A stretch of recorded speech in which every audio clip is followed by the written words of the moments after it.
Hello, epic viewers from around the multiverse. Prepare to bask in unprecedented glory, because today I'm going to be shedding light on the two types of managers in the workforce, which entail the Theory X manager and the Theory Y manager. From my personal experience, I prefer to work with Theory Y managers as opposed to Theory X managers. Theory Y managers are far more humane, in my opinion. They do not micromanage their employees, and they teach their employees. They bequeath knowledge to their employees, and they don't make the arbitrary assumption that their employees are lazy and looking for sustainable income without pulling their own weight. So, in a nutshell, to recapitulate, Theory Y managers assume employees are internally motivated, enjoy their job, and work to better themselves without a direct reward in return. So,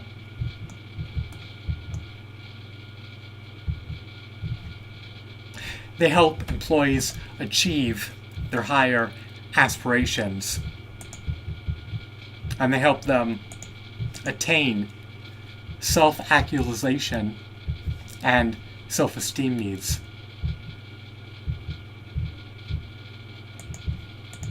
In stark contrast to Theory Y managers, Theory X managers are more tyrannical. Theory Y is based on assumptions regarding the typical workers. This management style assumes that the typical worker has little ambition, avoids responsibility, and is individual goal-oriented, meaning their goals could potentially conflict with the organization's goals, and this can cause a conflict of interest. In general, Theory X style managers believe that their employees are less intelligent, lazier, and work solely for a sustainable income. Management believes employees' work is based on their own self-interests rather than the corporation's interests, or the interests of the corporation's shareholders or stakeholders. Managers who believe employees operate in this manner are more likely to use rewards or punishments as motivation. In other words, they're willing to utilize coercive power to attain results from their employees.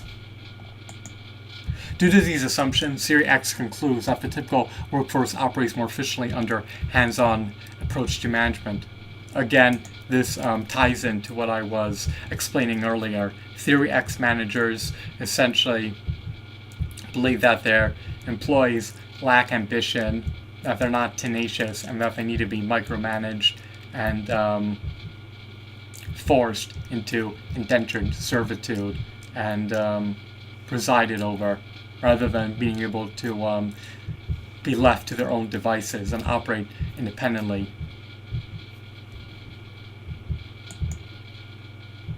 Theory X managers also believe all actions should be traceable to the individual responsibilities. This allows the individual to receive either a direct reward or a reprimand, depending on the outcome's positive or negative nature. This management style is more effective when used in a workforce that is not essentially motivated to perform. So, Theory X managers will essentially force their employees to do work that they detest and disdain, and Theory X managers are likely more common in dead-end jobs, in which turnover rates are higher,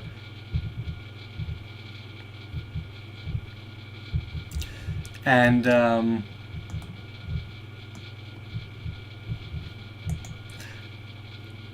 with Theory Y managers, they're able to form longer-lasting relationships with their subordinates and employees. They're able to foster a healthier work environment, and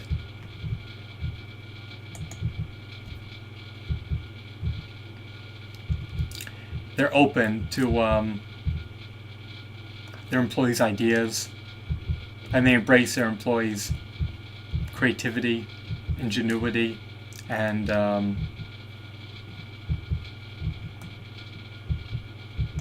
goals.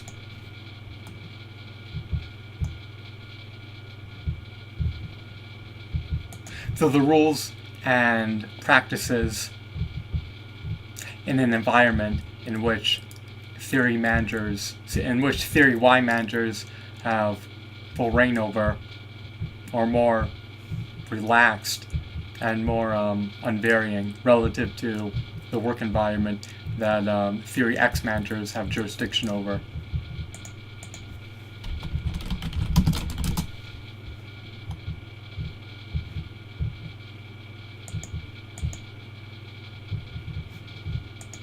When their employees are more laxed, it's easier for them to function and operate as opposed to when they're highly stressed out. So I prefer working under Theory Y managers as opposed to Theory X managers. It makes a huge difference. I detest and disdain and resent being micromanaged by a manager. I just prefer if I can work independently and not deal with someone who is OCD and punctilio about every little thing. There's no need to constantly vex someone or harass someone. Employees should be left to their own devices, and managers should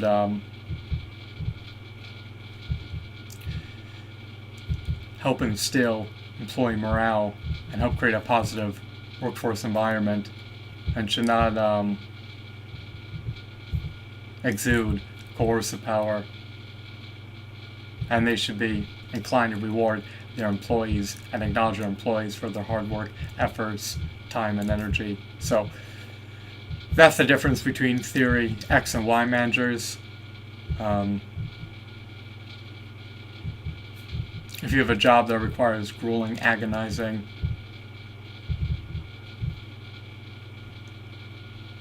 work, then you may need to take your lumps and succumb to working under a Theory X manager. However, if you're fortunate enough to have a Theory Y manager, then you'll likely assimilate more knowledge over time. You'll likely have a more positive workforce environment, and you're more apt to attain your higher aspirations, be rewarded for your time, labor, and efforts, and the job may not be as laborious nor as dreadful as a job that has a Theory X manager in charge, presiding over the domain of the workforce environment. So I hope that you found this video to be insightful and enthralling. Have a wonderful, marvelous day. Goodbye.